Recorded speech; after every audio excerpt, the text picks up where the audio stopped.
So in yesterday's video, I showed you that we changed the ignition coil, new spark plug, and I was able to start the engine briefly, several times actually, but only once in video because my battery was dying, that we could get it started on carburetor fluid, starting fluid. So that means that we got an issue with our carburetor, which I probably can fix by simply cleaning the carburetor. Now, I have another carburetor, I think, just like it. So if I can't get this one to work, I can swap them out. And I'm really hopeful that we can get this thing started and running and in some sort of condition so we can find out what else it needs so I can sell it. Now, I've been saying back and forth what we're wanting to do with this. Yesterday, I said I wanted to sell the engine and kind of part it out.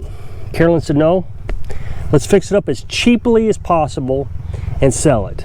She'd be happy if we made 25 bucks, but she thinks it will sell easier as a lawnmower instead of an engine. She said, I said, well, you know, we won't make as much money. She said, well, we won't make any money if you don't sell the engine, which is a very valid point. So we're gonna take this carburetor off and we're gonna see if we can clean it.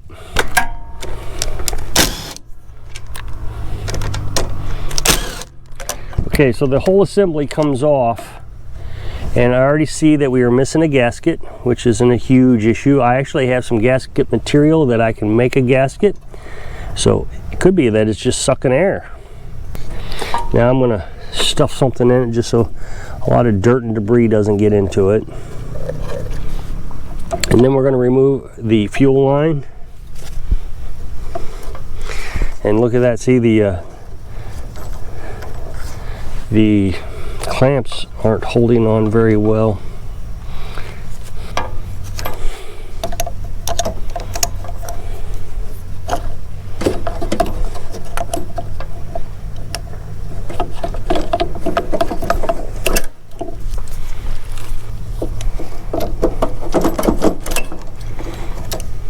So the question is the wrong size hose or the wrong size clamps? I'll have to take a look at that. I have other hose. And then we're going to remove the carburetor solenoid. It shuts off gas when you shut the engine off. And then we have linkage. So we have a broken spring here. So I can replace these, but I should be able to bend it. I think I'm going to bend it. I mean, that shouldn't cause us a huge issue.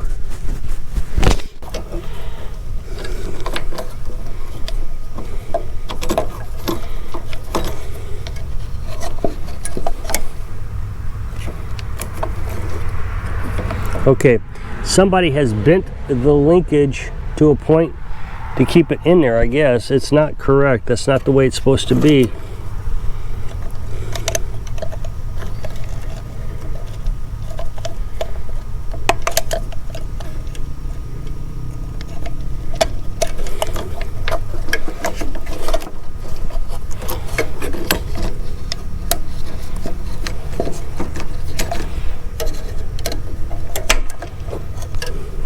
And then we'll take off the choke linkage here.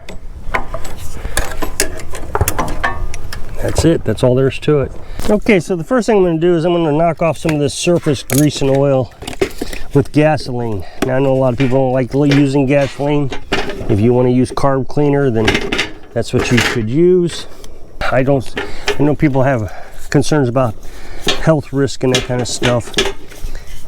I have used gasoline my entire life. I never really had a problem with it, so I'm going to continue using it.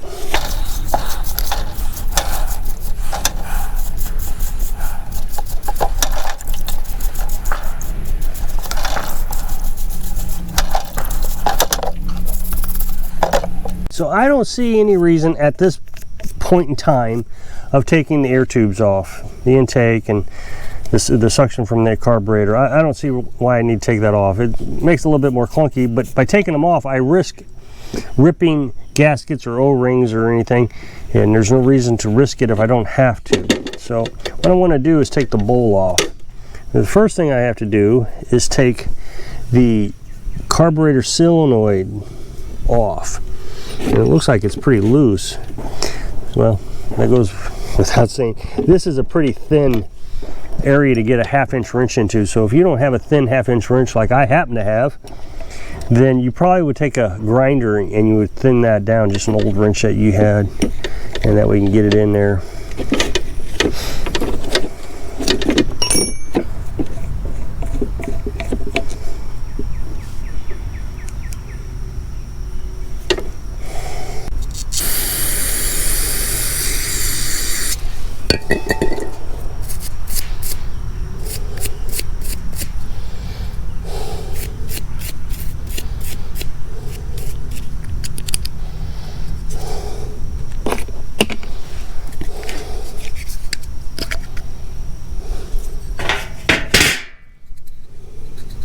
So the bowl came right off, but there is a tacky, gooky feeling down in there.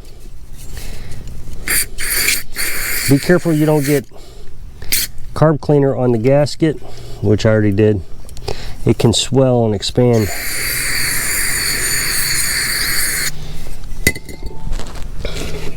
I've never seen it happen. I've just been cautioned about it in my life.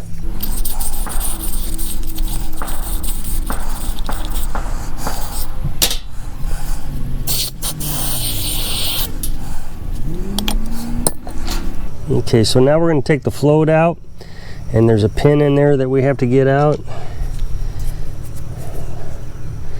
right here. So there's a pin right there that we have to take out.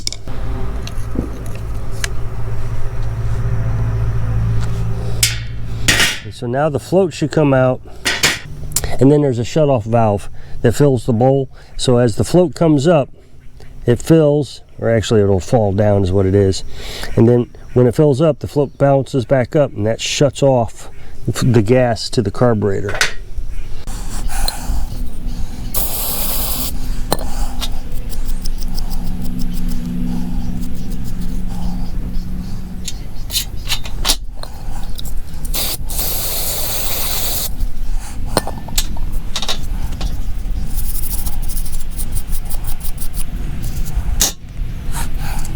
Okay, so now we have to take out the emulsion tube, if my screwdriver will fit.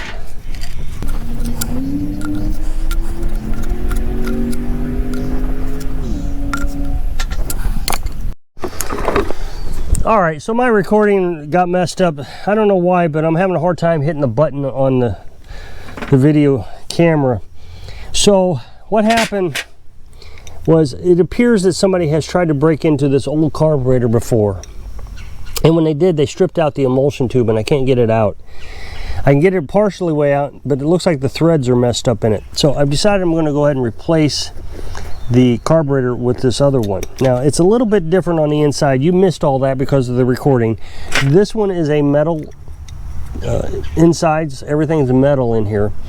But this one was all plastic. But the outside is identical. There isn't anything different about it.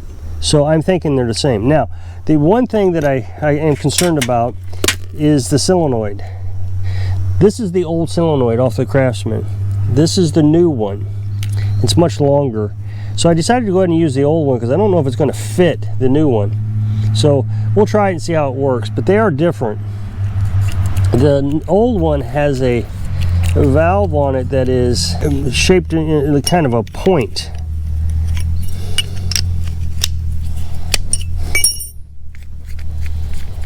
And the new one is a flat surface.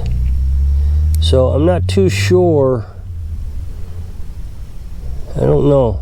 We'll see. If there's a problem, then I'll know that's the first thing to look at. So I had to take the tubings off of the old carburetor. We're going to put it onto the new carburetor now. I had to save one of the gaskets.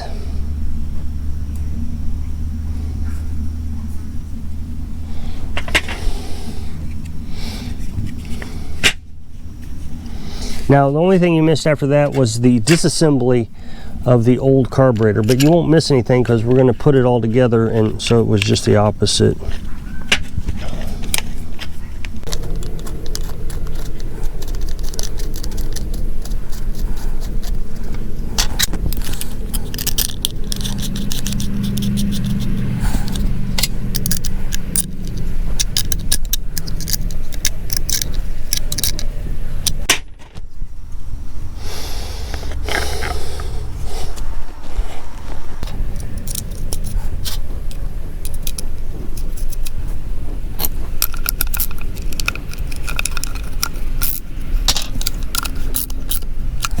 Okay, so it's reassembled on the new carburetor. So I guess I'm gonna put it onto the lawnmower now. Okay, so I gotta hook these linkages back up. I gotta fix that spring wire.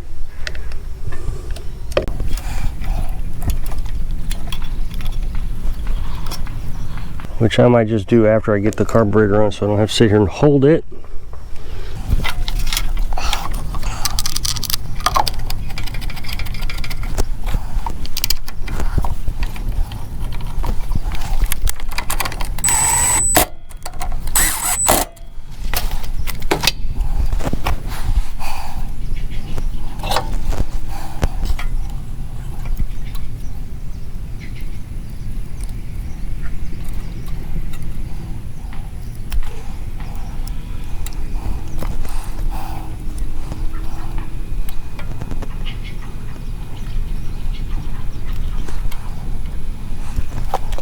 Okay, so I got that wire to bend a little bit, so now I'm going to try to put it in there.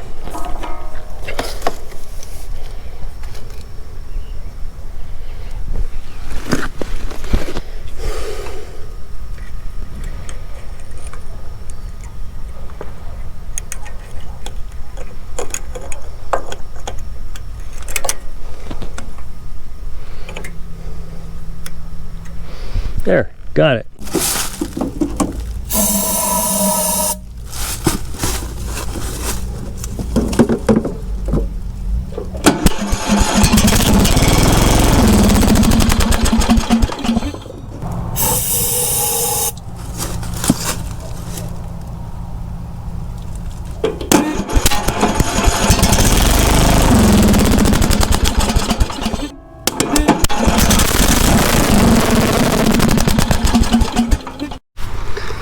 Well, I'm guessing that the carburetor that I switched out is bad. Well, I'm not even gonna guess. I know it's bad. There's something wrong with the needle valve with the float.